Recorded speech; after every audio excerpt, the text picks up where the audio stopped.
No dejes que se escape. Vayan por detrás. Who are these people? Bloqueen el What paso. are they planning? How many times can the same game get ported to various devices? Clearly, Capcom doesn't know the meaning of the word exclusive.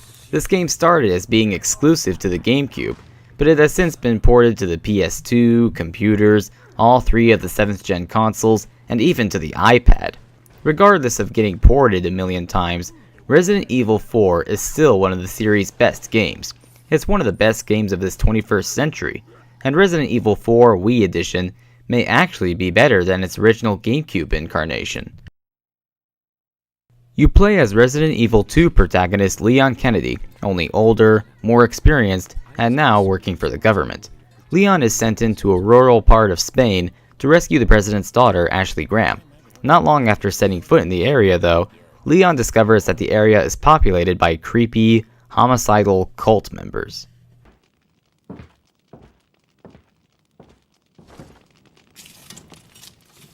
Excuse me. Sir?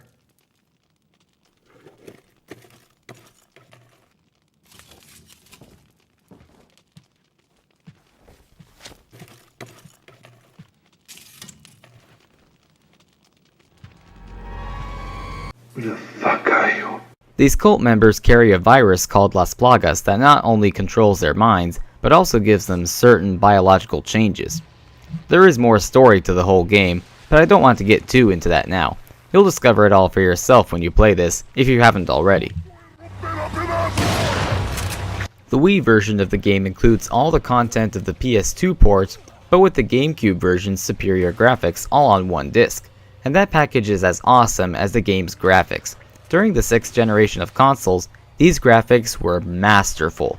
They were some of the GameCube's best. I mean, Resident Evil 4 was a game that showed the GameCube to be a strong system graphically. Now the graphics do show their age a bit on the more powerful Wii, but even now in 2013, this is still a great looking game. One thing that caught everyone's attention was that the cutscene graphics and the gameplay graphics actually look the same. They're both high quality. This wasn't common for 2005. Even deeper than that, the game boasts great character models, fantastic particle effects, and great lighting.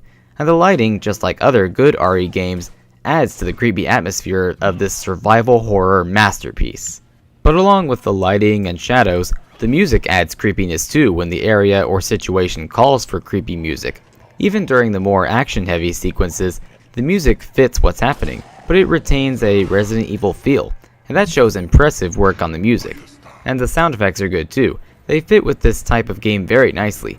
Even the voice acting is great in this game, despite some small Resident Evil cheesiness. Count your blessings, RE fans. At least it's not the cheesiness of the old RE games. That'd be awful! But I like how the cult members who are supposed to inhabit this village in Spain actually speak Spanish. Like, real Spanish, not fake or broken Spanish. So it does help when you're fighting them if you actually understand the language. ¡Detrás de ti, imbécil! Oh sí, pero te entiendo, pendejo. Let me tell ya, with how this game immerses you in the survival horror world with its music, settings, and enemies, this game scared me on my very first playthrough on the GameCube version. It kept me in suspense a lot. And although I may not be as scared now, this is still a creepy game. But its gameplay changes and refreshes the Resident Evil formula that was starting to get a bit stale. The first noticeable change is that the camera is now an over-the-shoulder perspective. This allows you to actually aim at different parts of your enemies so you can get that shot to an enemy's weak spot, adding precision, but also the challenge of getting a steady shot while horrific foes close in on you. This camera system that Resident Evil games have since stuck with makes the game feel more personal than the old camera style, and this is a change for Resident Evil games that I like. You can actually aim at your targets instead of having auto-aim. For me, this builds on the survival horror concepts. Admittedly, RE4 does put more action into its gameplay than previous titles, but it still maintains a creepy and legitimately scary survival horror feel.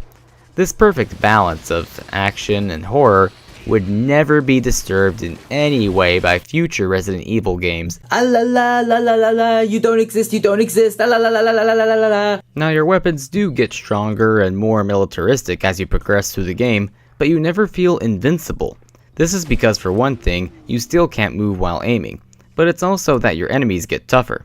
The normal zombies are replaced by intelligent, yet psychotic and homicidal ganados. Ganados meaning livestock. And there are other more grotesque monsters to fight, including the big boss battles, along with new and surprisingly difficult puzzles to solve.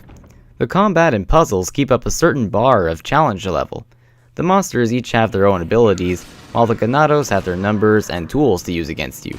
Occasionally that tool is a machine gun or rocket launcher, but those are rare enough occurrences that the game doesn't turn into a Gears of War clone, unlike certain games.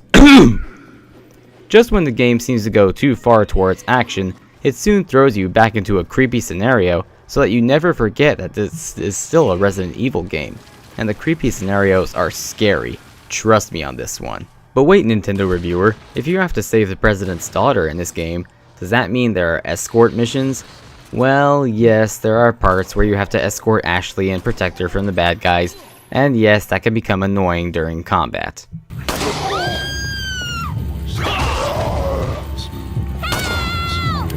Stop whining! It gets worse with how easily she dies.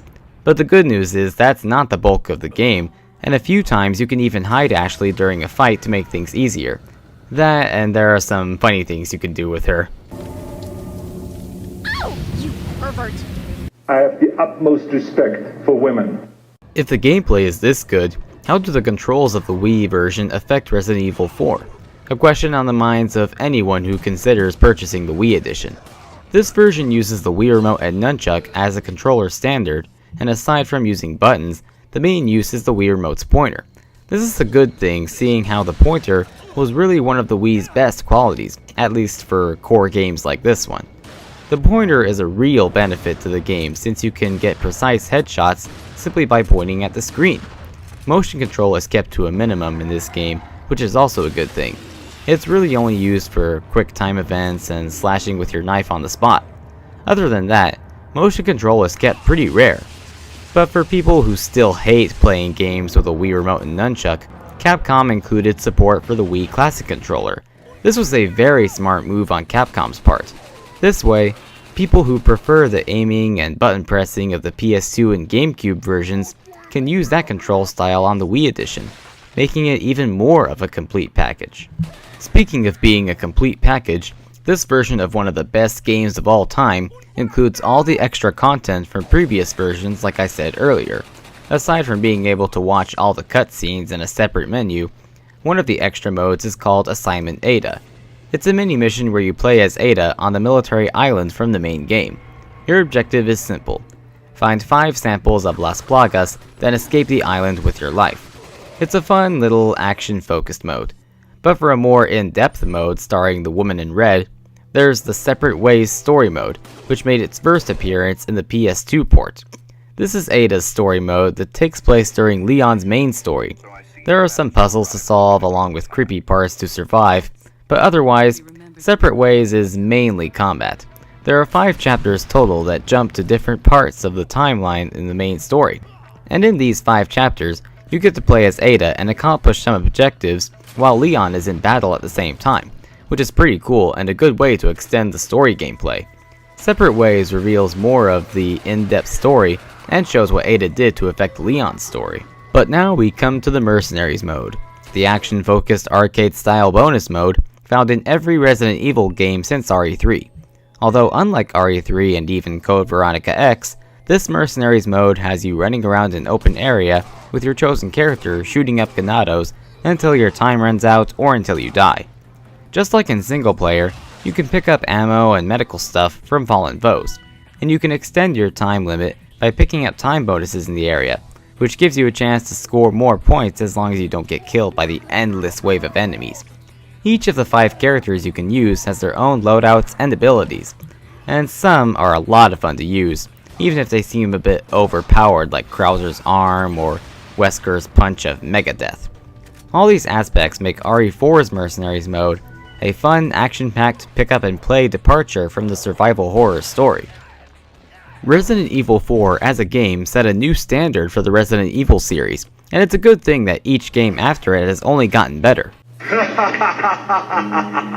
Come on, don't bullshit me. Damn it, Arnold, let me dream!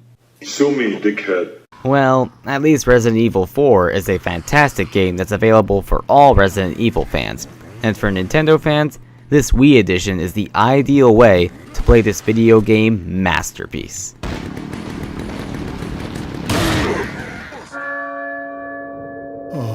La campana.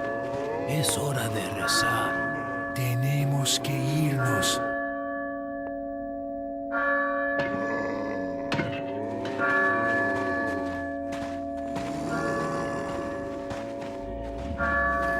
Lord Sattler.